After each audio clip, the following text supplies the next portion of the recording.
Урматтуу достор, салам алейкум баарыңарга. Урматтуу достор, силерге срочно кайрылуу, срочно тикеңер менен тик туруп болуп турулачы. Ошон бүгүн бизге каралап меле өлтүрдү биздичи. Ошонун 10% туура болушу мүмкүн, 90 туура эмес. Каралуу укмуш болуп атат. Бүт баарыбызга Канат Хасанов, Максат Мамытканов, Жаркынбай байкебизге баарыбызга тең аябай кысымдар болуп атат. Соттон башыбыз чыкпай калды. Бул сот тиги жака повестка, бияка бүгүн мына судебно-лингвистическая экспертиза мени күнөөлүү деп таптыр, призыв деп таптыр. Эми свобода слова кайда кетти? Свобода слова деген конституцияда жөн эле койдуңар беле? Свобода слова дегенде. Эмне айтсам туура эмес айтып атамбы? Бүгүн эмеден толтура чыкпадыбы бүт баары? 149 50 эмес экен, 149 объектisi бар экен, фирмасы бар экен. Достор, могу силерди ойгото албай койдум да. Могу чоң казаттын идеологиясын сындырышат, ошо менен элдин бели сынат. Элдин бели сынат. Бул и так эле бели сынган эл, башын көтөрө албаган эл, коркок эл. Ошон үчүн дукту сындырып атышат. Эч кимге сатылган жокпуз, эч кимден вымогать эткен жокпуз, эч кимден бир тыйын алган жокпуз.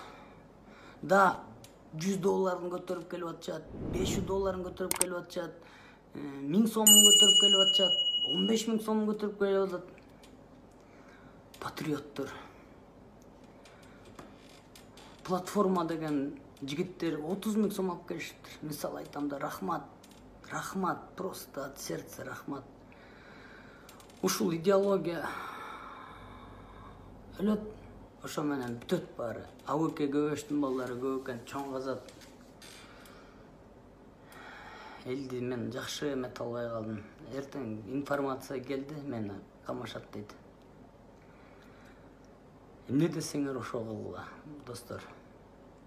Мени камап салса баарыңар Максат Мамытканов менен сүйлөшөсүңөр. Бирок камабаш керек. Бул коррупцияны айтып атса, кайра бизди камаса, бул кандай? Коррупция менен күрөшкүлө деп президент айтпады беле? Коррупция менен эл да күрөшкүлө, мыйзам позволяет, кол койдум дебеди. Анан биз коррупция менен күрөшсөк, кайра бизге иш козгоп, соттон башыбыз чыкпай калабы? Минтип отурса, качан адилеттүүлүк келет? Жолдош президент, мени сиздин да проектиңиз дей берет. Путиндин проекти экен дейт.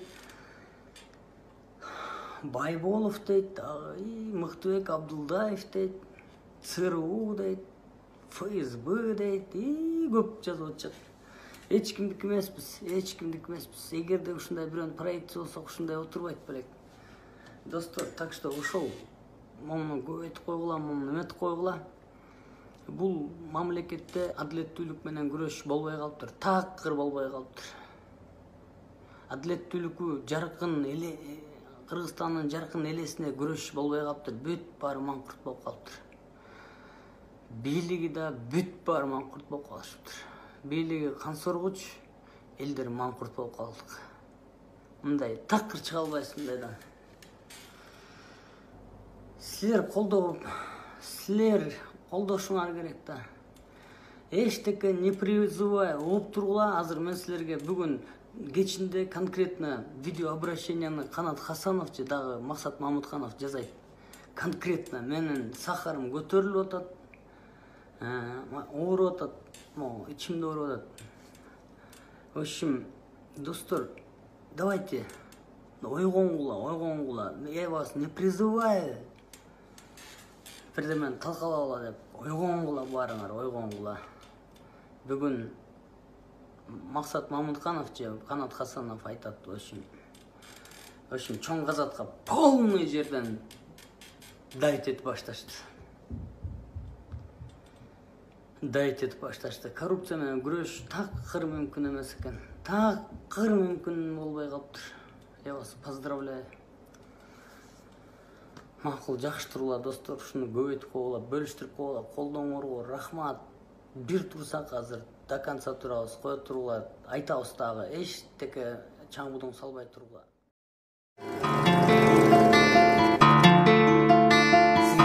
Араңарда барбы азаматтар алгыр, урдалганды алып казынага салгыр, качан тиет күнүң же жай. Ассаламу алейкум кыргыз элим, ассаламу алейкум Токтогул өрөөнүнүн тургундары, ассаламу алейкум урматтуу Сооронбай Шарипович, Өтүрбек Жамшитович жана биздин өкмөт башчыбыз Мухаммедкалый Абылгазиев. Кыргызстанда өтүп жаткан бардык апаттарга, бардык өзгөрүүлөргө, бардык мыйзамсыз жумуштарга бардыгына көз жүгүртүп келебиз. Ошол менен бирге эле мен өзүм тааныштыра кетсем, Токтогул жаштар бириминдеги жаштар канатынын активдүү мүчөсү Болотбек Дүйшүналиев. Мен бүгүн айта турган нерсем Токтогул өрөөнүндө болгон коррупциялык жолдор, Токтогул өрөөнүндө болгон мыйзамсыз иштер ушул жүрөгүбүздү өмүр бою оорутуп келет. Биз төрөлгөндөн баштап эс жеткенге чейин эс жетип, акыл эзибиз тартып, анча-мынча агаларыбыздын, анча-мынча эжелерибиздин, биздин жергиликтүү атка минерлердин ушул мыйзам одуну бузушуп, биздин мына бүгүнкү турган жерди материалды айта кеткен болсом, урматтуу биздин атка минерлер, урматтуу Сооронбай Шарипович, биздин сөздөрүбүздүн, биздин көздөрүбүздүн конституциянын гаранты катары элдин ишеничин, сиздерди шайлаган ишеничин аткарышыңыздарды өтө суранам. Ошондуктан бизде маселе папкасы менен турат. Урматтуу парламенттин депутаттары, бул сөз сиздерге дагы байланыштуу. Эл ойгонот. Эл күндөн күнгө акылдуу болуп баратат. Ошо менен бирге эле Токтогул жаштары дагы күндөн күнгө бул активдүүлүгүн жоготпойт. Мен буга терең ишенем. Ошондуктан мен сиздерге азыр маселенин баарын айта турган болсом, башыңыздар айланып калат.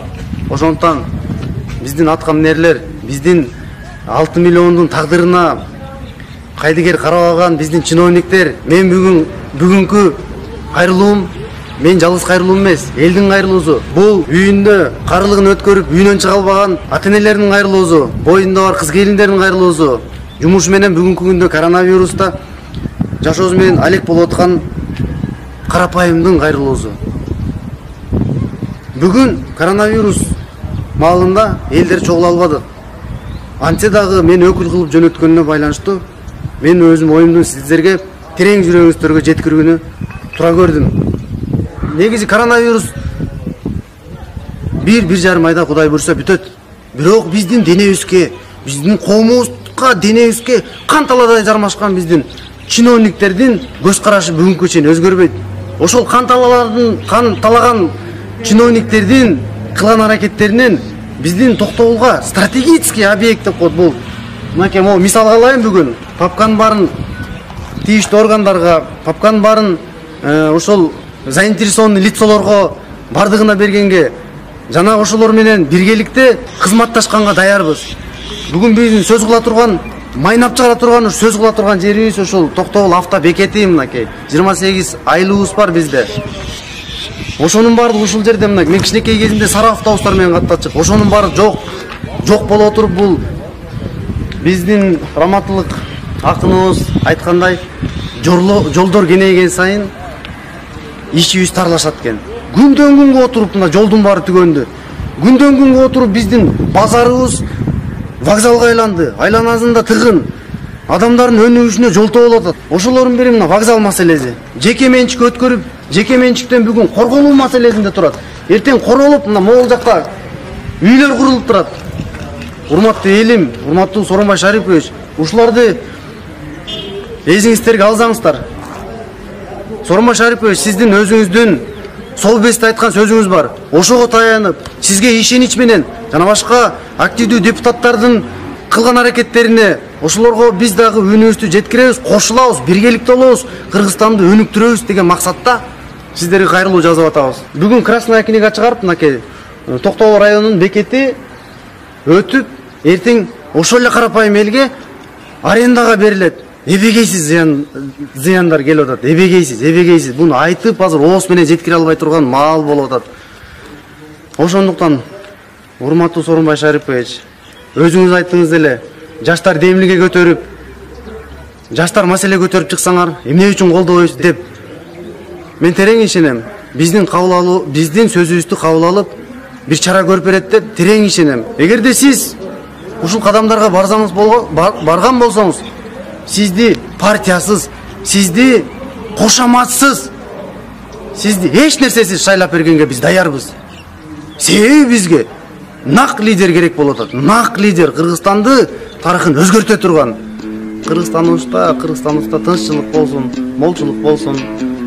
Кудай буйруса, эң биринчи көтөргөн маселебизде майнап чыгат деп толук ишенем. Ошо менен биргеликте кыргыз элиме кайраттуулук каалайм. Кыргызстаныбыздын өнүгүп кетишин каалайм. Ар бир жаран өзүнүн активдүүлүгүн көргөзүп, Кыргызстанды Европанын өнүккөн мамлекеттерине, келечекти биздин балдарыбыз өнүккөн мамлекетте жашашын чын жүрөгүмдөн каалайм. Ошондуктан мен бул каалоомду сиздерге жолдодум. Рахмат. Араңарда барбы азаматтар алгыр, уурдалганды алып казынага салгыр, качан тиет күнүң же жай